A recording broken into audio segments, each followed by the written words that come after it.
Welcome to Hope is Here, bringing hope to those struggling with life's difficult situations. Welcome to Hope is Here. My name is GregJHorn, and one of the things I love about Hope is Here and doing over 1,000 programs over the past 8 years, that just the different ways that God speaks to us and how He uses all of His creation to help us, especially when we're in seasons of pain and heartache and suffering and sometimes even hopelessness. And I'm excited to introduce you today to Gail Scoates. She is a author of 2 different books and a journal that I know will really bless you. And the thing that makes this the first time in overdoing 1,000 programs is we're going to see how our canine friends can help have a profound impact in their lives and how God uses them to help provide companionship, comfort, and unconditional love. Gail, thanks for joining us from a lot further. You used to be in the South, but now I believe you're in Wisconsin. Is that correct? Well, no, I actually live in Wisconsin, but we're down here in Alabama for the winter, so it's a wonderful, nice, warm day today. All right. Well, that's why I couldn't tell where you were, was you were down in Gulf Shores or up and back home, but good for you being there, nice and warm in the South. It's been really cold and snowy here, but I know these 2 programs are going to warm people's hearts up, and your story's kind of twofold, and you had the first bout with agonizing grief of the death of your younger sister. Share a little bit about your sister and just talk about a little bit about that season of your life. Well, that was many years ago, and my younger sister, my only sister, was diagnosed with colon cancer, and she lived a courageous life for 3 years and a very difficult time. And for the last 4 months of her life, I was blessed to be able to take a leave of absence from work, and I was able to care for her. I happened to be a nurse with a hospice background, so that kind of contributed even more to us being together. But during that time, it was a special time for bonding. We loved all the hospice people that came and just basically lifted us up, and the chaplain came and prayed on a regular basis with us and gave us communion, and it was a beautiful time. And I know some people don't always see that with hospice and with death, but it can be beautiful, and it was. Well, that's one of the things that came out of that is that after she passed away, I looked for some way I wanted to tell her story. She was very special to me. I wanted to tell her story. And very shortly after she passed away, my church started a pet ministry called Paws, for Pets Are Working Saints. And I was blessed to be able to become part of that. And over almost 30 years now, I have been doing therapy dog work, and I really see what dogs can do for people truly in times of difficulty. They basically demonstrate to us God's love. They're like angels in fur. That's what I call them, angels in fur. They come. They don't judge us. They don't care what we look like. They don't care what we smell like. They don't care anything about us other than the fact that they just love us. And I was just blessed to be able to share my dogs. And I always felt like I was kind of the hands and feet of Jesus, if you will. Just bringing my dogs in and giving people a light in a moment of light in their otherwise dark life at that moment. Yeah. Well, you're the author of a wonderful book called Paws, Purpose, and Possibilities, and we're going to be getting into that more later today and focusing even more on it tomorrow's program. But I do want to go back to just a little bit. You worked as a nurse in hospice, and just share kind of maybe some of the things that you learned through that process of helping walking people to the gates of heaven. Just some things with our listeners that might be good for them to know. Maybe they're in that season, or maybe getting ready to walk an unexpected season of walking somebody to the gates of heaven through hospice. Talk a little bit about what you learned through that process of taking care of people.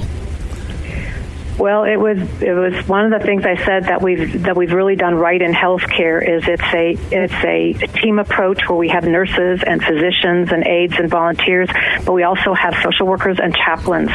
And that was one of the things that I valued so much, is that faith was part of everything that we did. And there were significant differences I saw in my experience with people who were believers, and it was just such a joy to walk in this final journey with them. I truly, it was beautiful. I had many beautiful experiences in spite of a very difficult time. But it's a time where people get a chance to say goodbyes. They get a chance to put things in order. And I pray every day that, when my time comes, that God gives me a little bit of notice so that I can have hospice around me, because they just help us make that end of our life. They can make it a beautiful experience, and prayer is such a part of it. And it was always such a blessing and honor to me to be surrounded by healthcare providers where we knew who was in charge of this journey. We knew where they were going, and they knew where they were going. And it was, and that was one of the reasons why I wanted to be there with my sister, because I had seen it professionally, and then I had a chance to live it personally. Well, I have a friend that they were a hospice nurse for about 20 years, and they've been retired for a while now. But they shared with me, they said, as they've helped walk people to the end of their life here on this earth, that just the difference they saw of people that had a personal relationship with Jesus, and the peace that was there in that room and with them, and just experiencing God, and angels, and Jesus, versus people that didn't have faith. Did you find that to be true as your journey as a hospice nurse? Absolutely. There's just no question about it. People without faith struggled. They just struggled, and they were angry. They were angry. The person who was dying was angry. The family was angry, and it was uncomfortable for me to be in those situations, and in those places where the families and the person who was dying had a strong faith in God. They knew that this was simply part of our life, and they knew where they were going. They were going to their heavenly home. How does it get any better than that? They knew where they were going. They knew that this was not the end of the story for them, and that they were going to be reconciled not only with Jesus but with all of their family when they got to heaven. And that was such a beautiful story. That was such a beautiful story. Well, I just think it's so important for our listeners to know, whether they're listening live on the radio or if they're listening to a podcast all over the world, that, if you're a follower of Jesus, you don't have to be afraid of death. And, as you said, man, they're just being prepared for, heaven and something where they'll be more healthy and whole. I recently had a person that they just completed their journey, and their son was really struggling with their faith, but they were there when their mom took their last breath, and they said, man, just God was in the room, and just angels and the peace that was there. And so I just want to encourage those of you that right now you're just you're concerned about that for a loved one, that you don't have to be afraid. And also just that reminder that man, if you've not crossed the line of faith, if you've just been kind of thinking about it, but really haven't invited Jesus Christ as your personal Lord and Savior, to please make the most important decision you'll ever make, because one, it'll bring you eternal life and peace for you as you complete your journey, but also for your loved ones. Would you come to agree with me on that, Gail, about that situation? There's just no question about that. And probably one of the things that was most meaningful to me is after my sister passed away, my parents, my mom and dad, obviously knew we were all part of this and everything, and they talked about the peace that it brought them, not only to know that my sister was going to heaven, but the fact that they knew that my strength and my faith helped her in that journey too, and that we were able to walk it, as sisters, as a family, and the peace that brought to my family. And yes, I can't imagine entering the final stages of my life in any other way. And I really do. I have in my lifetime, because I've worked in intensive care, I've worked in other areas of the hospital. And again, the difference between people who have faith and people who don't have faith, the staff know about it. We all know who are believers and who are not. Because there's a peace. There is simply a peace that is in the whole room. There's just the whole atmosphere is exceedingly different. And for healthcare workers, it makes a difference too. It simply makes our job, so much more easier. It helps us to feel like we are really contributing to such a healthy and positive and a blessed journey. You just tuned in. We're talking with Gail Scoates. She is the author of a wonderful book called Paws, Purpose, and Possibilities. Also has a couple others, a journal, 5 Minutes of Gratitude, and Gratitude and Reflection. We're going to talk more about those tomorrow. But talk about, you also had another situation in your life following your retirement where you really had just to deal with grief. Talk to our listeners about that season of your life. Yeah, so for our life, my husband and I happened to move around the country a lot with his job, but we had been settled in a particular area for about 30 years, the last 30 years of our living in Illinois. We had many friends there and that type of thing, but we had always planned, because we were far from home, that we would move back to the north, back up to Wisconsin, near where my home is. Without, we don't have any children, and so my husband wanted me to be around my extended family members, and should something happen to him, he wanted me to be in a better place. And so we moved. It was the time of leaving my job. It was the time of leaving my home. It was the time of leaving my friends. And it was also, it turned out to be, it was COVID at the same time. And Greg, that just added insult to injury. So it was a tough time anyway, but I think we can all remember what COVID was like. Everything was so uncertain. There was fear. There was so much anxiety. And what happened to me with that is I went into a very severe state of depression. And I really kind of wondered for a while whether my life was worth living at that point. And so I really, really struggled for a while.